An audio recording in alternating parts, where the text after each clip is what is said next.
Formal nang inilunsad ng Department of Agriculture ang province-wide rollout ng programang Benteng Bigas Meron Na sa La Union, kung saan nasa 2,500 residente ang makikinabang sa 20 pesos na kada kilo ng bigas. Sa kick-off na ginanap sa Plaza de Santa Lucia sa Aringay, umabot sa 200 sako ng bigas ang naibenta sa halagang 20 pesos kada kilo.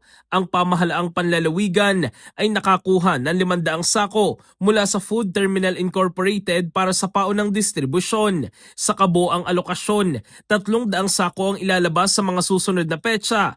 100 sako sa Balawan sa February 25, 100 sa Bacnotan sa February 27 at 100 sa lungsod ng San Fernando sa March 2. Tinatayang tig 500 benepisyaryo ang pagbebentahan sa bawat lugar.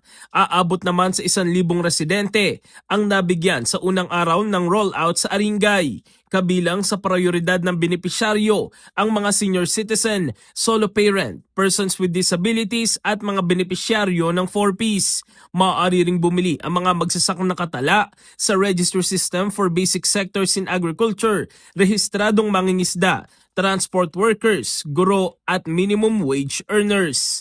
In the heart of changing lives, ako si Brigada Jigo Custodio ng 105.1 Brigada News of Manila, the Music and News Authority.